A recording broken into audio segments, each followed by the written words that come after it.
Boy, it's been a year of workplace buzzwords, right? Well, the latest one, just like the rest, has its pros and cons. Hush trips. It's when a remote worker takes a trip without necessarily telling their manager they're on vacation. So let's tackle this trending topic with local staffing and recruiting expert Jason Wachtel with J.W. Michaels and Company. Good morning to you, Jason. Thanks for being here. Thank you for having me. All right, so let's talk about why these hush trips are on the rise. Well, coming out of COVID, where we were all working mainly remote, it wasn't really a big challenge to be whether you're working in Chicago, a suburb, or Florida, as long as you're getting the work done. And as we all know, there's been a major push that most people are hybrid, and some are making a push to go full-time in the office. So previously, when working remotely, you could be in Florida instead of Chicago, but now it's a little bit of a different world, and companies are not reacting well to people for not being transparent on where they're working. Yeah, let's get into how these types of so-called workcations are benefiting employees. Well, it's benefiting employees because in theory, you could be on vacation if the weather's bad in Chicago in the winter and you're in Florida, you're enjoying nice weather and you're quote unquote working. However, a lot of employers have rules. And if you're not transparent on where you're working, you can get yourself in some deep trouble. Yeah. So let's talk about those downsides, because it can't all be good, right? I could see trust being a big issue here. Yes. I mean, a lot of companies have policies that if you're working remotely or hybrid, you have to be in the area or the state that you're in.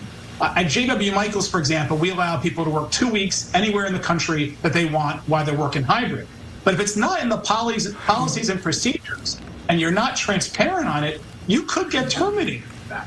So you have to be very, very careful on where you work, what the policies and procedures are, and risk the warm weather for a few days versus being terminated for not following procedures. Good point. Good point. Okay, so say a remote worker's watching us right now and they're like, that sounds good. I should take a hush trip. Any advice for them? I honestly think you have to get approval from your boss because there's many ways for employers to find out. IP addresses, you might be on a Zoom call and someone you're splashing in a pool. There's many reasons and ways you can get caught. So I think as nice as it would be to get out of the winter of Chicago and go to Florida or other great places, if it's against your company policy, you have to weigh the pros and cons. Is it worth your career or employment for a few days of warm weather? I think a good way to close this conversation out, I think like with most of these buzzwords, right? Quiet quitting, lazy girl job, acting your wage.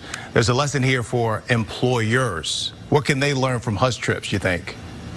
Well, I think, regardless of what you hear in the news, it's still a very tight labor market, and there's still a fight for great talent. So again, at J.W. Michaels, we realized that, and we said, okay, what can we do to make people more excited or take it as a competitive advantage? So as employers, if you're in an industry where you can have people work hybrid, and it was successful during COVID, use this issue to your advantage. I think the new study says 44% of Generation Zs have done these hush trips. So use that to your advantage. If you have a business that you're able to do that, offer that as a perk.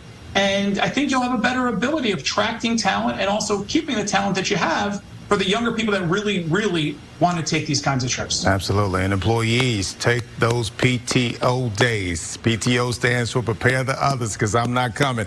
Jason, great conversation. Good talking with you, my man. Thank you for having me. Much appreciated. All right.